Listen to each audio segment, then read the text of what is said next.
నా ఎమ్మెల్యేలు చెప్పినట్టే ప్రతి నియోజకవర్గంలో జరగాలని కోరుకుంటాను. నా దగ్గర ఉన్నటువంటి నా రాష్ట్రంలో ఉన్నటువంటి ఐఏఎస్లు, ఐపీఎస్లు, ఎస్ఐలు, రెవెన్యూ ఇన్స్పెక్టర్లు, మున్సిపాలిటీ వాళ్ళు, కార్పొరేషన్ వాళ్ళు వీళ్ళందరూ కూడా నా ఎమ్మెల్యేల చెప్పు చేతల్లో నడవాలి. అట్లాంటి పాలన నేను అందిస్తానని ఏమైనా ప్రమాణం చేశారా? లేదుగా. మీ ప్రమాణం రాజ్యాంగబద్ధ పాలన అందిస్తామని. కానీ ఆ వెంటనే జరిగిన మీటింగులో ఏమని చెప్తాం? పొలిటికల్ గవర్నెన్స్, ఆ పదం తప్పు అని నేను మొదటి నుంచి చెప్తున్నా. ఇదివరకు జన్మభూమి పేరుతో ఎట్లాంటి తప్పు చేశారో దానికి 1000 తప్పిది.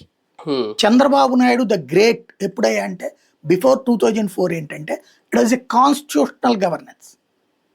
కాన్స్టిట్యూషనల్ గవర్నెన్స్ అది. ఆ రోజున ఐఏఎస్లు పూర్తి అధికారాలతో ఉన్నారు, ఐపీఎస్లు పూర్తి అధికారాలతో ఉన్నారు. స్టిల్ నో అధికారాలు ఉన్నాయి, అమలు చేయని. ఇట్లా ఈ అధికారాల్ని పాలకుల చేతిలో కాదు, ప్రజాప్రతినిధుల చేతిలో తాకట్టు పెట్టేసాం మనం.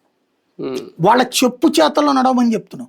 ఆ రోజున ఐఏఎస్ల ఐపీఎస్ల ట్రాన్స్ఫర్లు డిసైడెడ్ బై చంద్రబాబు. ఏ జిల్లాలో అయితే అరాచకం ఎక్కువగా ఉంటుందో అక్కడ ఒక సురేంద్రబాబు వెళ్తాడు, ఒక ఏబి వెంకటేశ్వరరావు వెళ్తాడు, ఒక ఉమేష్ చంద్ర వెళ్తాడు. ఇట్లాగా అంటే పవర్ఫుల్ ఆఫీసర్ అక్కడికి వెళ్తాడు, పవర్ఫుల్ డిఎస్పీలు అక్కడికి వెళ్తారు, తాట తీసి వదిలిపెడతారు. డిటి నాయక్ వెళ్తాడా? ఇట్లా అలాంటిది. అంటే ఎక్కడ అరాచకం